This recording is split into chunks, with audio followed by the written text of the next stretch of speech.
दोस्तों, मैं math blasters पर आकाश तिवारी आप सभी फौजी छात्रों का अपने यूट्यूब चैनल पर बहुत बहुत स्वागत करता हूं।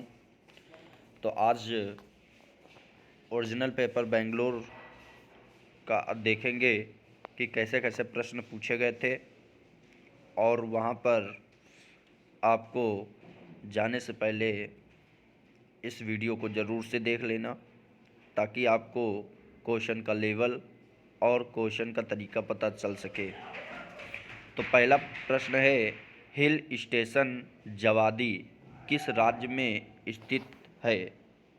केरल, उत्तर प्रदेश, तमिलनाडु या उत्तराखंड? तो इसका सही जवाब जो है वो केरल हो जाएगा। अब केरल आया है तो केरल से याद रखना कि शांत घाटी, शांत घाटी कहाँ है? केरल में ही है। यही से याद रखना कालीकट बंदरगाह, कालीकट बंदरगाह कहाँ है? तो केरल में ही है। मसालों का शहर, मसालों का शहर किसे कहते हैं? तो केरल को ही कहते हैं। तो ये आपको याद रखना है।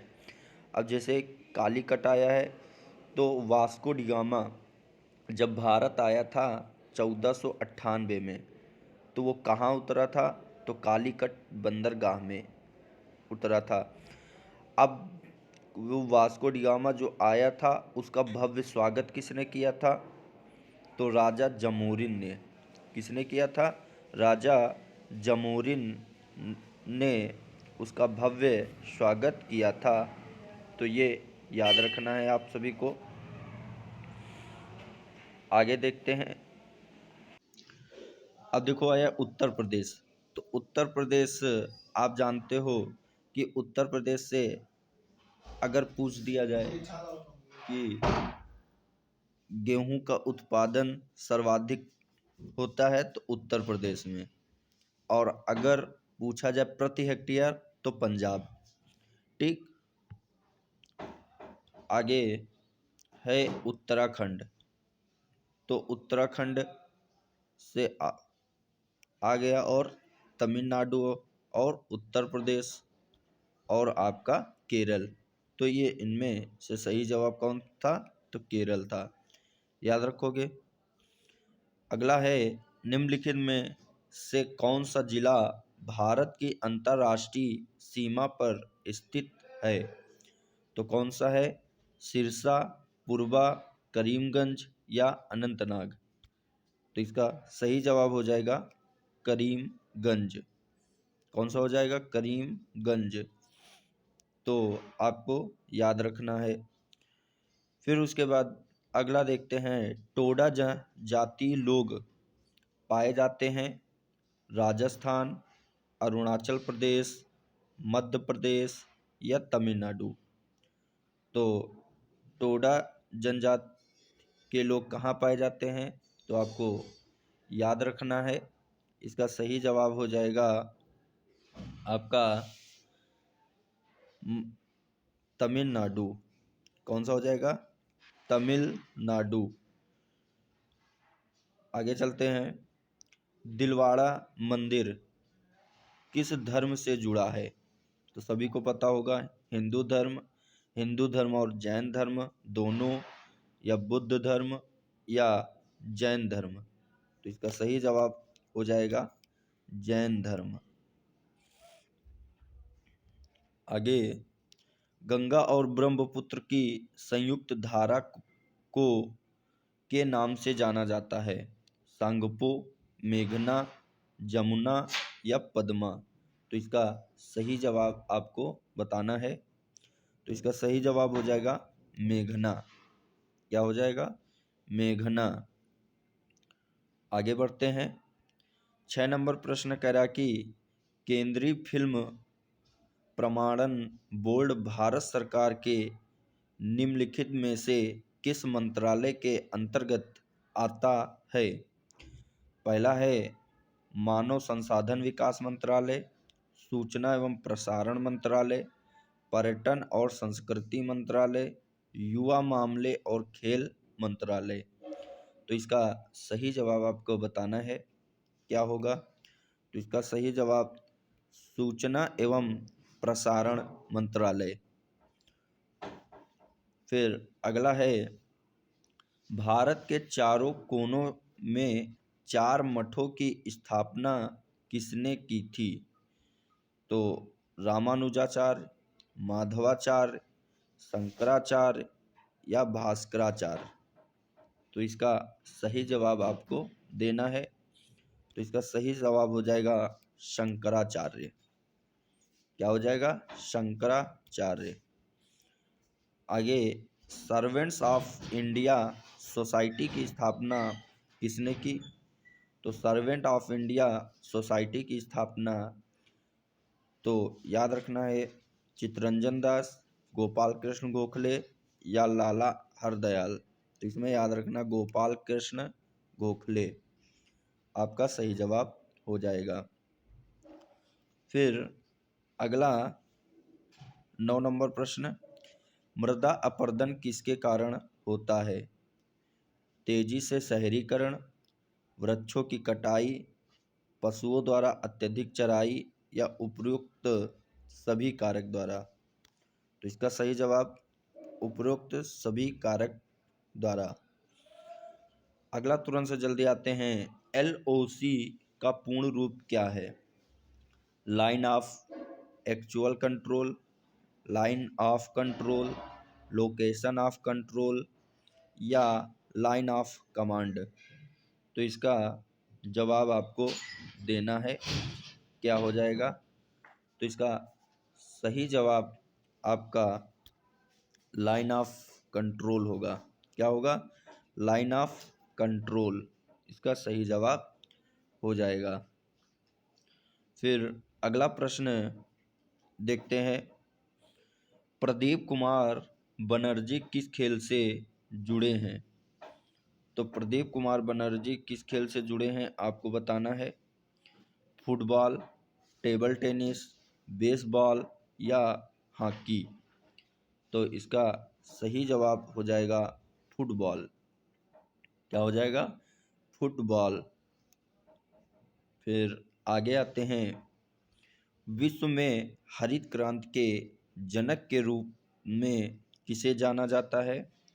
नॉर्मन बोरलॉग, वी कुरियन, इसमें से कोई नहीं या डॉक्टर MS स्वामीनाथन। तो इसका सही जवाब आपको बताना है। इसका सही जवाब हो जाएगा नॉर्मन बोरलॉग। आगे देखते हैं, भारत में कौन काली मिर्च का सबसे बड़ा उत्पादक है। तमिलनाडु, आंध्र प्रदेश, केरल, कर्नाटक। तो इसका सही जवाब काली मिर्च है तो कर्नाटक। मसालों का शहर पूछे तो केरल। आगे 14 है, कैराकीडॉट फ्रांस के पहले सम्राट थे। नेपोलियन, मटेल, 14वां लुई, शार्लेमेन। तो इसका सही जवाब क्या होगा। तो इसका सही जवाब नेपोलियन। आगे चलते हैं,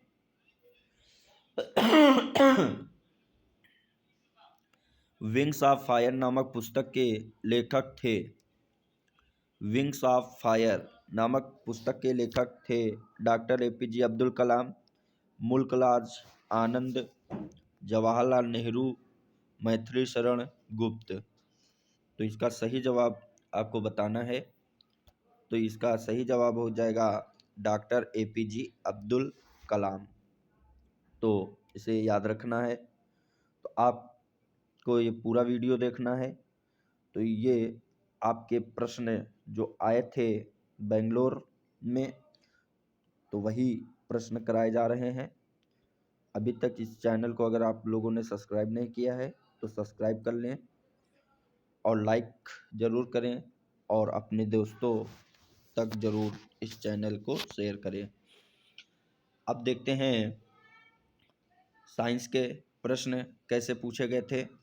तो आपको याद रखना है कि एक प्रश्न आपका सही होगा तो 2 नंबर मिलेंगे, और अगर आपका एक प्रश्न गलत होगा तो 0.5 आपके नंबर काट लिए जाएंगे। तो राइफल से चलाई गई गोली में कौन सी ऊर्जा होती है? तो पहला ऑप्शन है इनमें से कोई नहीं, दूसरा है गतिज ऊर्जा, तीसरा है स्थिज ऊर्जा, चौथा है दोनों गतिज और स्थिज। तो इसमें याद रखना आपको गतिज ऊर्जा होती है। क्या होती है? गतिज ऊर्जा। अगला प्रश्न कह रहा है कि चाय का वानस्पतिक नाम है। तो रूबिएसी, मैगीफेरा इंडिका, कैमलिया सिनेंसिस, ट्रिटिकम। तो इसका सही जवाब आपको बताना है, क्या हो जाएगा? तो कैमेलिया सिनेसिस हो जाएगा। आगे चलते हैं। प्रश्न को अगर पूरी तरह से डिस्क्राइब किया जाएगा तो वीडियो लॉन्ग हो जाएगा, तो आप लोग सिर्फ क्वेश्चन देखें। निम्नलिखित पदार्थों में ध्वनि सबसे तेज गति से किसमें चलती है? जल, निर्वात, वायु, स्टील। तो किसमें सर्वाधिक चलती है? तो स्टील, याद रखना। अगला है प्लवमान पिंडों के नियमों की खोज डॉट डॉट द्वारा की गई। L.E. Waterman, Heinrich Hertz, Archimedes या न्यूटन। तो इसका सही जवाब आपको बताना है आर्किमिडीज। कौन हो जाएगा? आर्किमिडीज। अगला पांचवा प्रश्न क्या कह रहा है कि वल्कनीकृत रबर का आविष्कार डॉट डॉट द्वारा किया गया था। Robert William Thomson, John Boyd Dunlop, Charles Goodyear, Kirkpatrick Macmillan. तो इसका सही जवाब आपको बताना है, तो चार्ल्स गुडेयर। तो इसका तीसरा सही हो जाएगा। डायलिसिस अपोहन के उपचार के लिए किया जाता है। हृदय की कमजोरी, किडनी फेलियर, मस्तिष्क रोग या इनमें से कोई नहीं।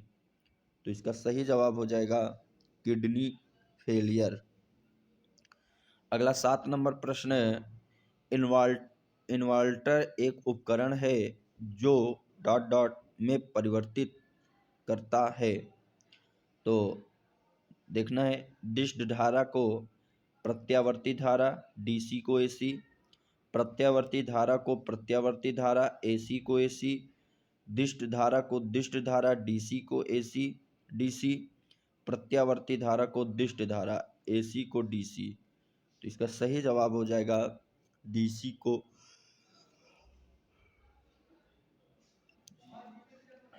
को एसी। तो इसका सही जवाब ए हो जाएगा, डिस्ड धारा को प्रत्यावर्ती धारा।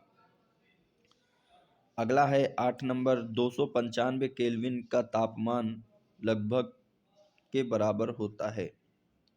तो 8 नंबर प्रश्न का जवाब होगा, तो याद रखना 771.33 फ़ारेनहाइट। पोटेशियम कार्बोनेट का सामान्य नाम। तो पोटेशियम कार्बोनेट का सामान्य नाम potash, vinegar, baking powder, soda. तो इसका सही जवाब हो जाएगा पोटास। फिर खारे पानी की सांद्रता को मापने के लिए इस्तेमाल किया जाने वाला उपकरण galvanometer, pH meter, fathometer, salinometer. तो इसका सही जवाब क्या हो जाएगा? तो याद रखना सेलिनोमीटर। अगला है ग्रीन हाउस प्रभाव मुख्य रूप से वायुमंडल में किसकी वृद्धि के कारण होता है? Ozone, carbon monoxide, carbon dioxide या नाइट्रोजन। तो इसका सही जवाब आपको बताना है, तो कार्बन डाइऑक्साइड इसका सही जवाब हो जाएगा। फिर लेंस डॉट डॉट का बना होता है फ्लिंट ग्लास, साधारण ग्लास, पायरस ग्लास, कोबाल्ट ग्लास। तो इसका सही जवाब आपको बताना है, तो फ्लिंट ग्लास। आगे डैक्टिलोग्राफी का अध्ययन उंगलियों के निशान, लिखावट, फोरेसिक या कार्बन डेंटिंग। तो इसका सही जवाब आपको बताना है। तो इसका सही जवाब हो जाएगा उंगलियों के निशान। अगला प्रश्न देखते हैं, पत्तियों में उपस्थित हरे रंग के वर्णक को कहते हैं। तो क्या कहते हैं? Chlorophyll, carotene, xanthophyll, phycobilin. तो इसका सही जवाब आपको पता होना चाहिए, क्लोरोफिल। आगे, कार्बन का सबसे कठोरतम रूप है ग्रेफाइट, चारकोल, कोयला, हीरा। तो इसका सही जवाब हो जाएगा आपका हीरा। ये आपके साइंस के 15 प्रश्न थे। आपने जीके के प्रश्न देखे 15। अब हम मैथ के देखेंगे, तो पूरा वीडियो अंत तक ज़रूर देखें। बहुत कम समय में पूरा सॉल्यूशन कराएंगे। अब जैसे प्रश्न है, एराइज के अक्षरों को कितने विभिन्न तरीकों से व्यवस्थित किया जा सकता है? तो ये मोस्ट इम्पॉर्टेंट है आप लोगों के लिए, ज़रूर याद रखना। तो एराइज ऐसा कभी भी प्रश्न आ जाए तो बस इनमें गिनती कर लेना कि कितने हैं। तो यहाँ पर 1, 2, 3, 4, 5, कितने अंक हैं? 5। तो बस 5 अंक हैं, इनका हम फैक्टोरियल ले लेंगे। क्या ले लेंगे? फैक्टोरियल ले लेंगे। फैक्टोरियल का मतलब उल्टा गुणा, मतलब कि 5 से उल्टा आ जाओ। 5 गुणे 4 गुणे 3 गुणे 2 गुणे 1। बस हमने देखा एराइज लिखा था तो ये कर दिया। तो 1, 2, 3, 4, 5 हो गए। तो 5 चौक को 20, 20 तियाँ कितना हो जाएगा? 60, 60 दूना 120। उत्तर हमारा 120 हो जाएगा। बी ऑप्शन बिल्कुल सही। अब कभी आपसे यहाँ पर ऐसे दे दे, अगर कभी दे दे ऐसे मीना, ऐसे दे दे। अब इसको अगर पूछा जाए कि इसको विभिन्न तरीकों से व्यवस्थित किया जा सकता है, तो सबसे पहले गिनती गिन लो। 1, 2, 3, 4, 5। कितने हैं? 5। तो फैक्टोरियल कितना हो गया? 5। अब इसमें देखते हैं कि कोई ऐसा वर्ड है जो डबल बार आया हो। तो आप कहोगे हाँ, ई और ई 2 बार आया है। सॉरी, ई और 2 बार आया है। तो जो 2 बार आया है उसको हम 2 से भाग कर देंगे। फैक्टोरियल 2 से भाग कर देंगे। अगर 3 बार आता तो फैक्टोरियल 3 से भाग कर देते।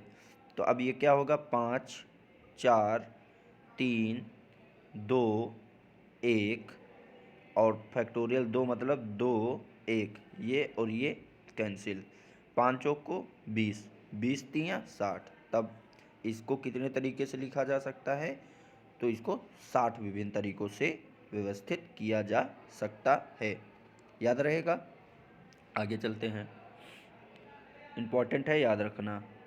अगला है, परिमेय और अपरिमेय संख्या का गुणनफल होता है हमेशा एक परिमेय संख्या, हमेशा एक अपरिमेय संख्या, कभी परिमेय संख्या और कभी अपरिमेय संख्या, या हमेशा एक पूर्णांक।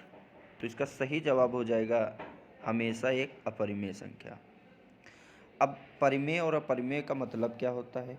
कभी भी कोई सिंबल दिख जाए, जैसे पाई दिख जाए, अल्फा दिख जाए, गामा दिख जाए, बीटा दिख जाए, हाँ, साइन दिख जाए, फाई दिख जाए, कुछ भी दिख जाए, सिंबल कोई भी दिख जाए, वो सभी अपरिमेय होते हैं।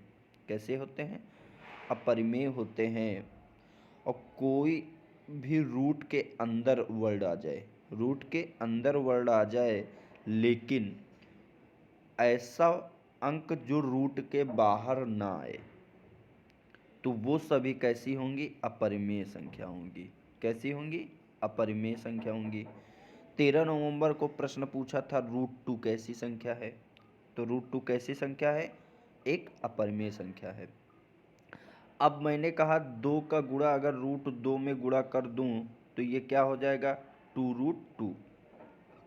तो मैंने परिमेय और अपरिमेय का गुणा कराया तो ये 2 दूनी 4 और अंदर चला जाएगा तो 8, ये अंडर रूट 8 हो गया। क्या अंडर रूट 8 8 का कोई वर्गमूल होता है? तो आप कहोगे नहीं।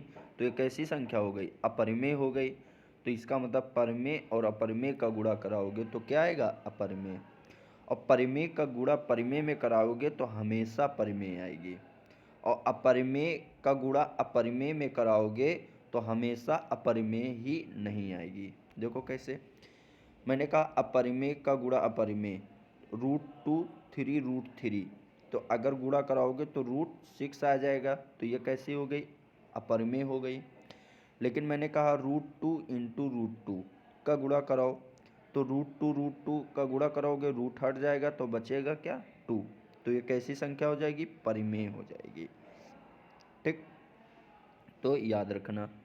आगे है, एक नाव धारा के अनुकूल 9 किलोमीटर दूरी तय करने में 2 घंटे और धारा के प्रतिकूल समान दूरी तय करने में 6 घंटे का समय लेती है, तो क्रमशः स्थिर पानी के नाव की गति और धारा की गति किलोमीटर प्रति घंटा में ज्ञात कीजिए।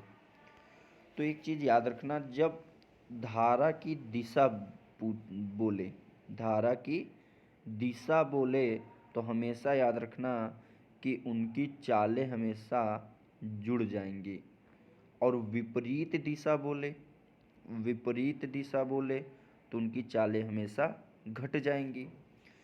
क्यों? कैसे याद रखो? जैसे आप कोई साइकिल से चल रहे हैं, ठीक, अब साइकिल से चल रहे हैं और मान लो कि हवा भी उसी दिशा में चल रही है जिस दिशा में आप जा रहे हैं, तो आपने देखा होगा कि जब जिस दिशा में आप चल रहे हो अगर उसी दिशा में हवा चले तो आपको बड़ी आसानी से पैडल मारते होगे और आपकी साइकिल बहुत आसानी से बढ़ती आगे चली जाती है। तो इसका मतलब आसानी लगती है, तो उस हवा की चाल और आपकी चाल क्या हो जाएगी? जुड़ जाएगी। और वही चीज़ अगर जब साइकिल तुम चला रहे हो और वहाँ पर आप इस दिशा में जा रहे हो और हवा भी आपके विपरीत दिशा में चल रही है, तो आपको पैडल मारने में अधिक ताकत लगती है। बोलो, तो इसका मतलब कि जिस दिशा में तुम जा रहे हो उसके विपरीत दिशा में हवा चल रही है, तो उनकी चालें आपस में क्या हो जाएंगी? घट जाएंगी।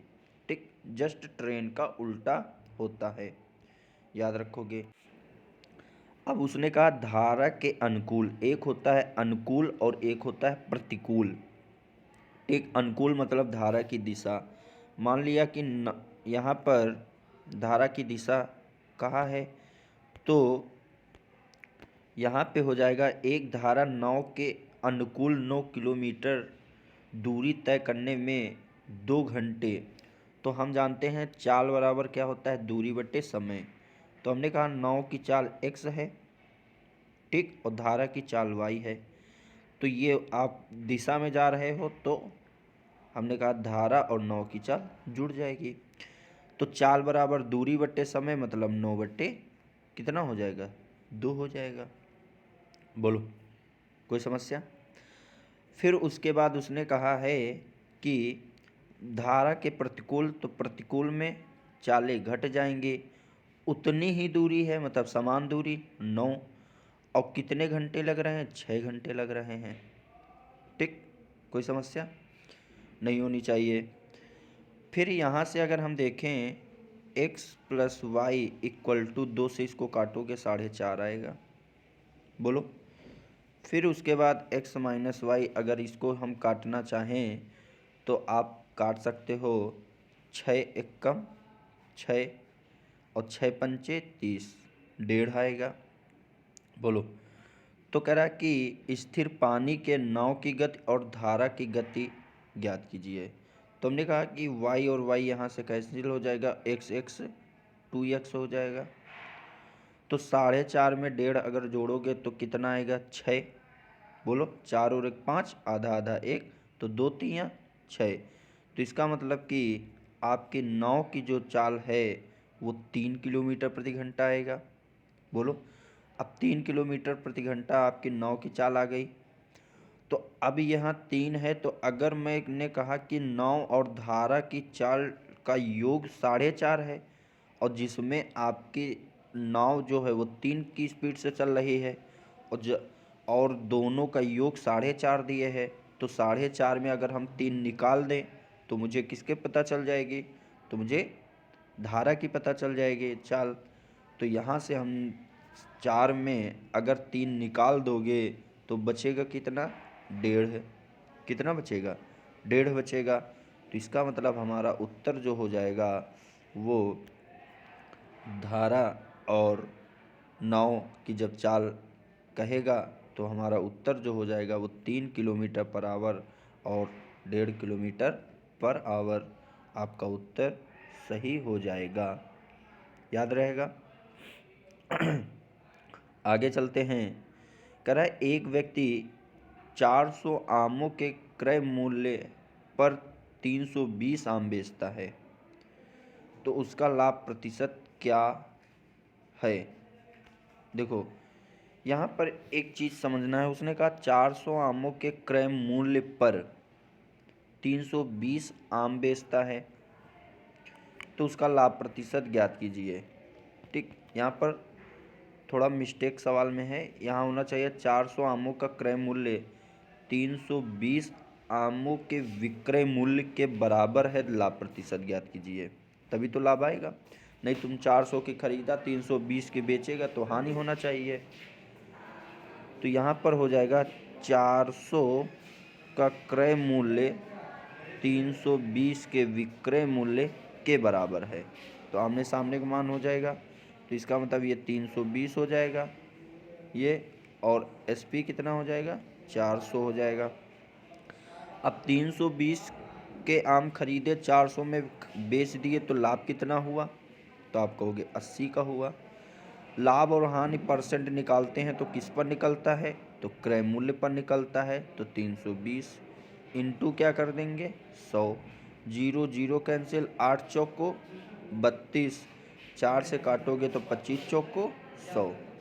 कितना हो जाएगा? 25 चौक को 100। तो इसका सही जवाब आपका 25% आ जाएगा। बी ऑप्शन बिल्कुल सही हो जाएगा। तो ये आपका बी ऑप्शन हो जाएगा। तो यहाँ पर विक्रय मूल्य बराबर वाला प्रश्न है, याद रखना। अगला प्रश्न है, कह रहा है एक त्रिभुज का परिमाप 600 मीटर है। यदि भुजाओं का अनुपात 12 13 15 है तो सबसे लंबी भुजा ज्ञात कीजिए। तो परिमाप मतलब ये एक त्रिभुज दिए, ये 12, ये 13, ये 15। ठीक, और अनुपात कभी भी रियल मान नहीं होता है, याद रखना। मान लिया ये 12 है, ये 13 है, ये 15 है, तो टोटल अगर जोड़ेंगे तो कितना हो जाएगा? परिमाप का मतलब बाउंड्री का योग। तो ये 12 13 आपका 25, 25 5 3 10 40। तो इसका मतलब 40 बराबर 600, 0 से 0 कैंसिल हो जाएगा, और 15 चौको 60 हो जाएगा कि नहीं हो जाएगा? तो इसका मतलब कि यहाँ पर आपको अनुपात करा कि सबसे लंबी भुजा, तो लंबी भुजा तो बड़ी भुजा में गुणा कर दो। 15 तो 15 15 हम कितने होते हैं? 225। तो इसका मतलब बड़ी भुजा क्या हो जाएगी? 225 हो जाएगी। हो जाएगी कि नहीं हो जाएगी? बोलो। सिर्फ आपको क्या करना था कि 600 परिमाप दिए था, इनका योग किया, तो 12 13 25, 25 और 15 करोगे तो कितना हो जाएगा? 40। और बड़ी भुजा पूछा है, तो बड़ी भुजा इसमें कौन है? 12 13 15 में कौन? तो 15। तो 15 से गुणा कर दिया। 0 0 कैंसिल, 15 चौको 60 और 15 गुणे 15 225 आपका उत्तर हो गया। आगे चलते हैं 6 नंबर प्रश्न। 6 नंबर प्रश्न देखो, करा कि मान ज्ञात कीजिए 1500 प्लस 600 ब्रैकेट बंद का 30% बराबर क्वेश्चन मार्क। 600, 530, 650, 630। तो हम सिर्फ इसमें क्या करेंगे, 1500 और 600 अगर जोड़ दोगे तो कितना आ जाएगा, 2100। 2100 में 2100 का अगर 30% निकालना चाहेंगे, 0 0 0 0 कैंसिल, 21 दिया 63, 630। तो आपका ऑप्शन चौथा बिल्कुल सही हो जाएगा। आगे देखो प्रश्न क्या कह रहा है। ये वाला प्रश्न देखो लगातार इस बार प्रश्न पूछा जा रहा है, तो इसको रट के जाना, सेम क्वेश्चन आ सकता है। ये लगातार ये प्रश्न पूछा जा रहा है, याद रखना। ए और बी एक काम को क्रमशः 30 दिनों और 15 दिनों में पूरा कर सकते हैं। यदि एक काम प्रारंभ करता है और दोनों एक के बाद एक वैकल्पिक दिनों पर काम करते हैं, तो काम कितने दिनों में पूरा होगा। तो बारी बारी वाला ये जो प्रश्न है बार बार आ रहा है, तो इसे अच्छी तरीके से समझ लेना। तो ए जो है और जो बी है, ये 30 दिन में काम को पूरा करते हैं, ये 15 दिन में। तो 30 और 15 का एलसीएम कितना होगा, 30। तो ये 15 दूना 30 और 30 एक कम 30, यही होगा। मतलब ए एक दिन में एक काम करता है, बी एक दिन में दो काम करता है।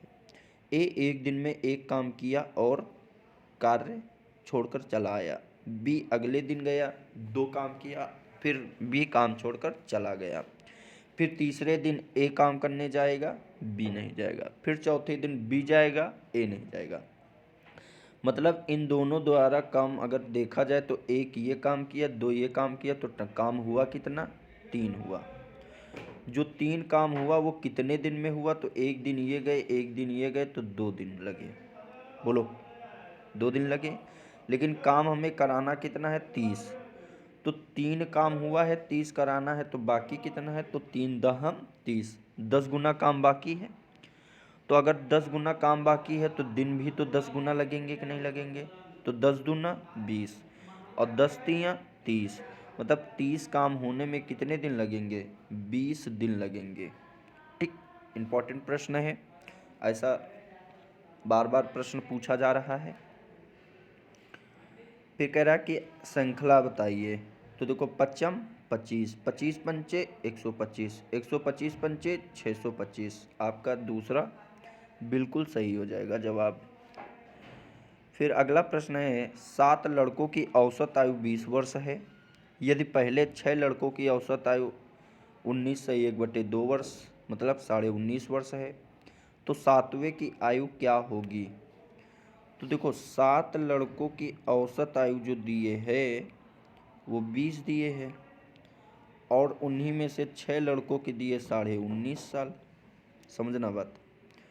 तो हम जानते हैं ये आपका औसत दिए है, एवरेज, और ये आपकी नंबर संख्या दिए। तो यहाँ से अगर हम योग निकालना चाहें तो औसत गुणे संख्या होता है। तो औसत 20 गुणे संख्या 7, तो 7 दूनी 14, 140 हो जाएगा।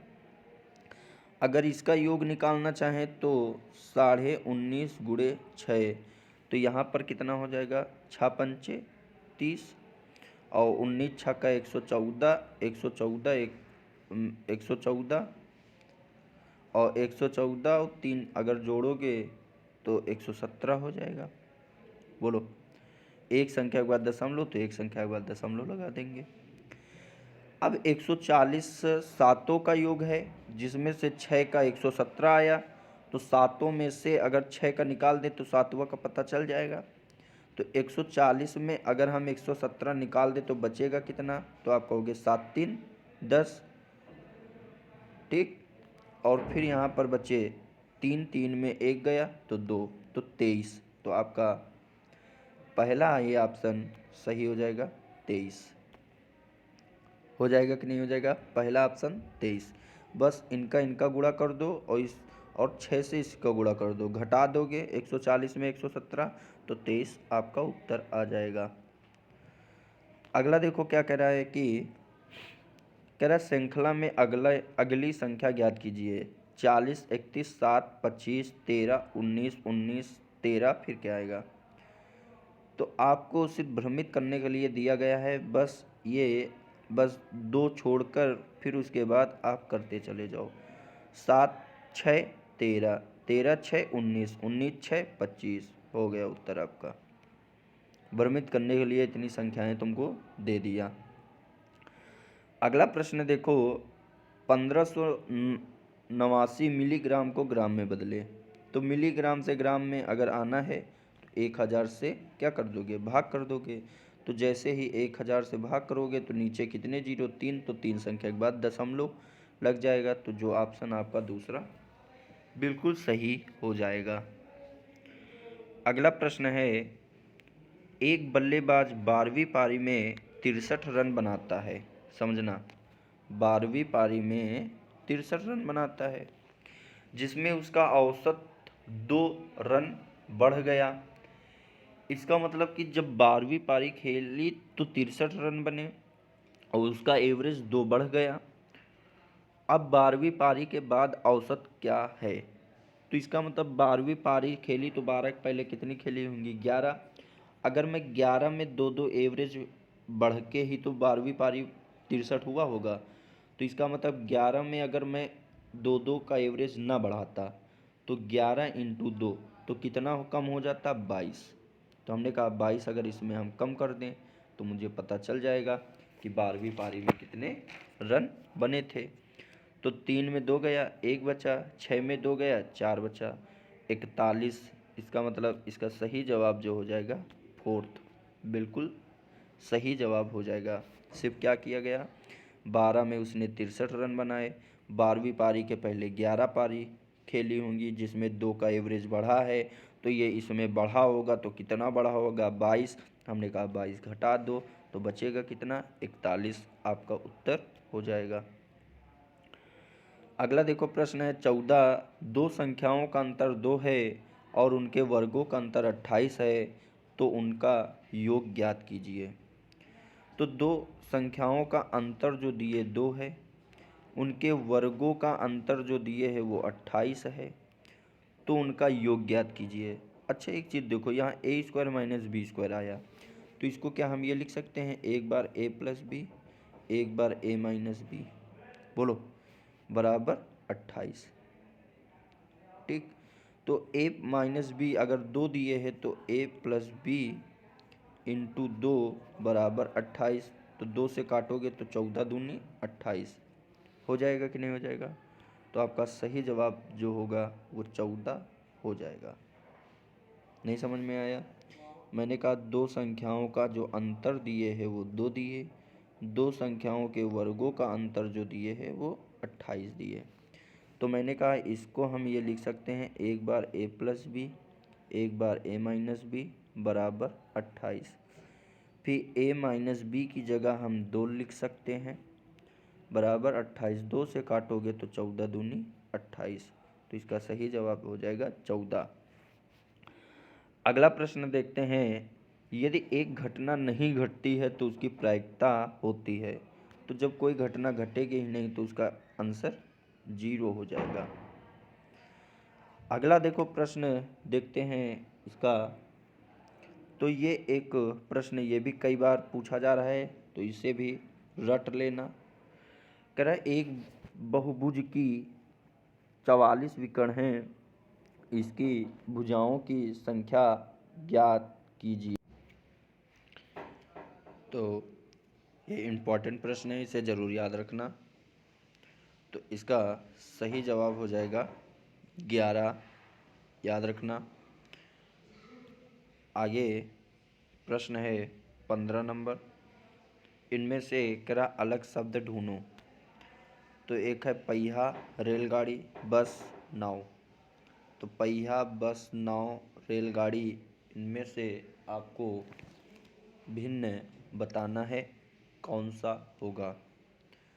तो इसका पहिया भिन्न हो जाएगा। फिर जल्दी देखते हैं, बेजोड़ शब्द का चयन कीजिए, दर्जी, नाई, लोहार, बढ़ाई। तो इसमें आपका नाई भिन्न हो जाएगा।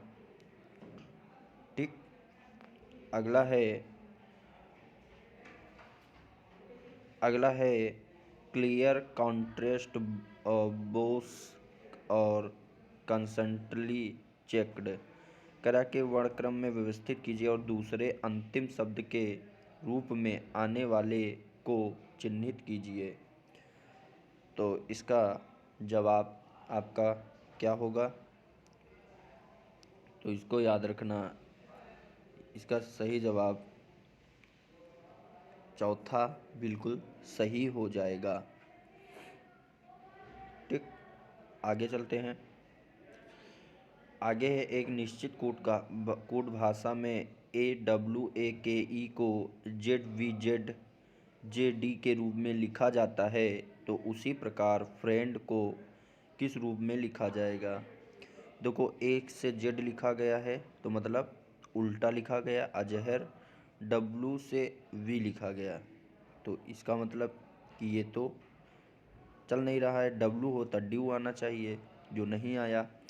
तो इसका मतलब कि यहाँ पर देखा हमने A से Z हुआ तो कितना कम हुआ? 1। W से V हुआ, कितना कम हुआ? 1। A से Z हुआ, कितना कम हुआ? 1। K से J हुआ, कितना कम हुआ? 1। E से D हुआ, कितना कम हुआ? 1। मतलब प्रत्येक में एक एक कम हो रहा है। तो F में एक कम करोगे मतलब 5, 5 पे क्या आता है? E। R में मतलब 18, 18 में एक कम करोगे 17, 17 पे आता है Q। I 9, 9 में एक कम करोगे 8, 8 पे आता है H। E में होता है 5, 5 में एक कम करोगे 4, 4 पे आता है D। N 14, 14 में एक कम करोगे 13, 13 पे आता है M। D में एक 4, 4 में एक कम करोगे 3, 3 पे आता है C। तो इसका मतलब लास्ट में MC देख लो कोई सी में है, तो एक में ही ऑप्शन है चौथा आपका बिल्कुल सही जवाब हो जाएगा। तो ये आपका अंतिम प्रश्न है। तो इस अंतिम प्रश्न को देखेंगे। तो इस अंतिम प्रश्न का आपको जवाब कमेंट बॉक्स में लिखना है कि इसका जवाब क्या होगा। तो ये आपका ओरिजिनल पेपर था जिसको आपने देखा, और फिर उसके बाद हम नेक्स्ट ARO का पेपर लेकर आएंगे। और आपको किसी पेपर की अगर ज़रूरत हो कि इस का पेपर मुझे सल्यूशन चाहिए या इसकी PDF चाहिए, तो आप कमेंट बॉक्स में लिख सकते हो, आपको मिल जाएगी। आप लोग मेहनत करते रहिए इसी तरह। जय हिंद, जय भारत, वंदे मातरम। तो चैनल को सब्सक्राइब करना मत भूलें।